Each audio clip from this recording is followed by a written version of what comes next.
Pergunu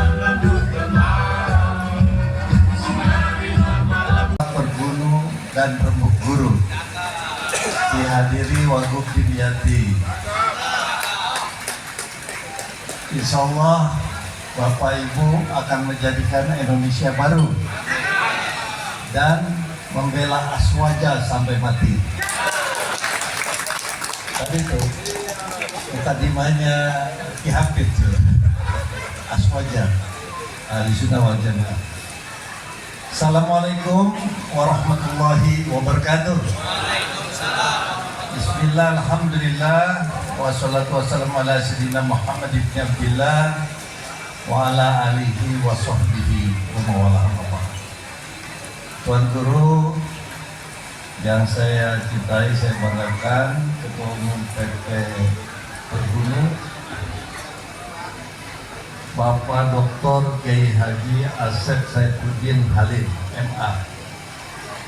Ini pondok pesantrennya luar biasa, menjadikan contoh bagaimana mendidik anak-anak begitu nyaman, tentram, dan sukses. Tepuk tangan buat Kiai Asep. Itu saja para ulama, para guru itu membantu pemerintah dengan ikhlas, malah dengan memberikan sumbangsi. Tanpa adanya guru dan ulama, maka Indonesia ini pemerintah sangat berat membangun bangsa dan negara ini. Jadi saya mengucapkan terima kasih penghargaan yang tinggi ini. Yang saya hormati Ketua PWNU Abi Hafid Gunawan. Saya tadi ditajam di Hafid, tadi mau kemana? Saya bilang mau ke MK, Mahkamah Konstitusi. Bukan, mau ke Miftahul Khair. Jadi kalau ingat MK, ingat Ki Hafid saja. Apa-apa saya bilang itu dan sekarang ternyata teman-teman pada nungguin di MK, katanya saya kesini.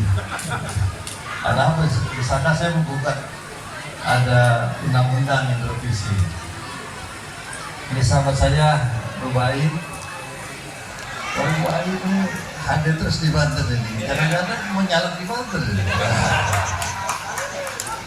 Rubai mantan anggota Dewan dan juga anggota Badan Legislasi yang saya banggakan. Ini cocok dengan pesantrennya Pak Yai ini, Amanatul Ummah. Cocok di Pak. Yang saya hormati anggota Dewan Komisi 10, yang saya hormati para pejabat yang hadir, sipil, TNI dan Polri. Dari kami hadir ya. Yang saya hormati Ki Imat Dudin. Ini viral ya. Perlu dijabarkan. Luar biasa. Tepuk tangan buat kiai kita. Yang saya hormati Ketua Gus Obi, mana Gus Obi? Gus Obi, Ketua NU apa Ketua JKS? Coba semangat ya, Palamunan, Kiai Palamunan. Ya, yang punya Bupati Kabupaten Serang. Berkat Gus Obi jadi menang itu 70% Gus Obi. NU-nya dikerahkan semua. Tepuk tangan buat Gus Obi. Dan saya hormati Kiai Abidin, Ketua Pergunu. Saya didampingi oleh Pak Profesor Ketua Basnas kita, Profesor Wawan. Jadi Wawan, ada bantuannya kan? Ada perintahkan. Kalau nggak ada bantuannya pulang aja. Insyaallah. Juga saya didampingi Asda 1. Anak Esra mana Pak? Mana santri kita tadi udah pakai sarung ya? Oh lagi sholat.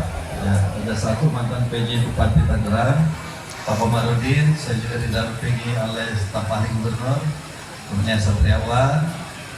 Juga didampingi Karo Kesra, Pak Rubal. Hormat titip di satu Pak Ketua NU nih tahun depan. Ini wajib ini. Terus juga yang saya didampingi oleh para pejabat kehidupan pemerintah Provinsi Banten, disertai juga pemerintah Kabupaten Tangerang yang hadir. Itulah banyak kan ya hadirin hadirat rahimahullah.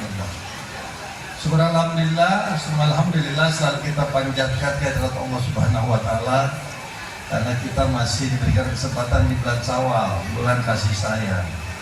Syawal baru saja kita melewati bulan Ramadan, bulan yang luar biasa. Maka oleh sebab itu di bulan Syawal ini saya mengucapkan minal aidin wal faizin, mohon maaf lahir dan batin kepada para kiai, para santri, para ulama, para kesepuhan, tokoh masyarakat. Dari sini Bahrul Hamid, kemana baik ternyata pernah dari dia, berapa baiklah. Jadi saudara-saudara sekalian, kalau kita lihat apa sih korelasinya yang namanya ulama, guru, ustadz, santri itu mengajarkan kalimat. Tahap pertama adalah keilmuan. Maka lihat Ki Hafid Gunawan punya pondok, punya madrasah, dan ketua NU. Itu tidak lain mengajarkan keilmuan, knowledge. Maka orang yang berilmu itu akan sukses. Orang yang berilmu maka dia akan bisa melewati persoalan, permasalahan. Tapi kalau tidak punya ilmunya, maka dia akan menjadi panik, kalut, dan tidak jelas arah. Malah bisa menjadi provokator, bisa menjadi perusak, dan lain sebagainya. Maka oleh sebab itu kalau kita lihat Prof. Asep, Ketua NU, Ki Hafid, dan juga bapak-bapak para alim ulama yang punya pondok, yang punya madrasah, itu tiada lain adalah bagaimana menjadikan anak-anak terutama di Banten ini menjadi anak-anak yang berilmu. Knowledge itu satu. Atau labul ilmi minaman itu. Maka oleh sebab itu saudara-saudara sekalian, ini sangat penting, itu diajarkan oleh para ulama, para kiai yang di dalamnya juga ada santri. Yang kedua adalah guru-guru madrasah, para kiai ulama itu mengajarkan kesabaran. Kalau tidak lewat ulama ya kita tidak sabar, bisa berontak ini terhadap bangsa dan negara ini, bisa berontak terhadap pemerintah, bisa berontak. Maka yang menjadikan tenang, menjadikan seperti adem, es, walaupun hujan tadi ulama-ulama kubat kamit aja tadi, hujan kamit tadi. Maka dengan sendirinya dilatih kesabaran. Ya, kata ulama, inna Allaha ma'as-sabirin, kata Allah, wasta'inu bis-sabri was-salah. Maka oleh sebab itu ini diajarkan kesabaran apa? Apalagi kita setelah melewati 30 hari 30 hari kita perang hawa nafsu. Nah inilah, dan mudah-mudahan ke depan kita lebih baik lagi. Yang ketiga adalah yang paling krusial yang diajarkan oleh ulama adalah keimanan dan ketakwaan. Pasti ulama-ulama udah menyampaikan itu. Menyampaikan apa? Contoh Ki Asep menyampaikan, Ki Hafid menyampaikan, biarpun dia pangkatnya tinggi, biarpun dia wakil gubernur gitu, biarpun dia kaya, kekayaannya banyak, rumahnya bagus, hartanya banyak, tapi yang dimuliakan oleh Allah adalah yang beriman dan bertakwa. Itu yang disampaikan oleh para alim ulama, yaitu inna akramakum indallahi atqakum. Yang dimuliakan oleh Allah adalah yang beriman dan bertakwa. Maka ulama ini sangat penting. Saya sering menyampaikan berkali-kali hadis sahih, man akrama ulama faqad akramani wa man akramani faqad akramallah wa man akramallah kama wahal jannah. Tidak, kuncinya itu. Maka saya itu orang yang tak patuh mahabbah kepada ulama.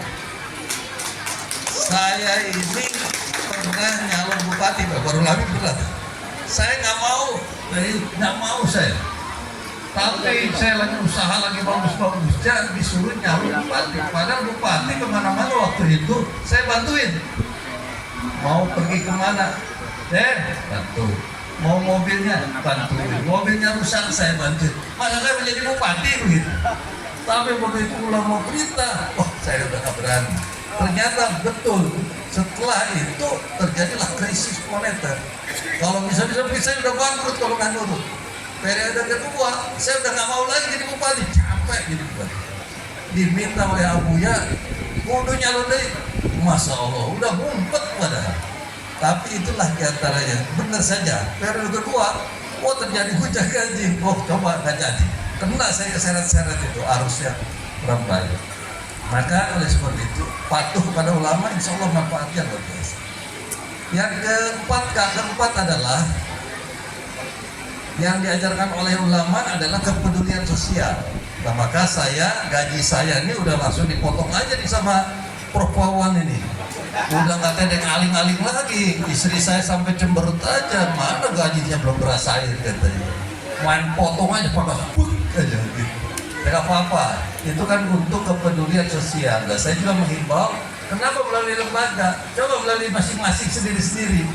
Itu kan tidak terarah, tidak terukur, tidak jelas. Contoh saja, kalau sendiri-sendiri bantu orang yang katarak saja, itu harus 7,5 juta atau 10 juta. Tapi lewat Basnas cukup bayar 2,5 juta ke dokternya itu. Selesai. Dan memberikan bantuan tidak ke situ lagi, tidak ke situ lagi. Pernah kejadian, ini contoh kejadian ada calon Pak Rubai, ini contoh Pak Rubai caleg gitu ya, nyalon. Kalau saya mah udah pakarnya politik, saya mah hafal gitu ya. Begitu dia kumpul, kasih lah itu ke majelis taklim. Wah udah, datang lagi ngaji ke sana lagi, dia kasih lagi ke majelis taklim. Datang lagi, udah 100 majelis taklim dia kasih. Begitu suaranya cuma 1.000.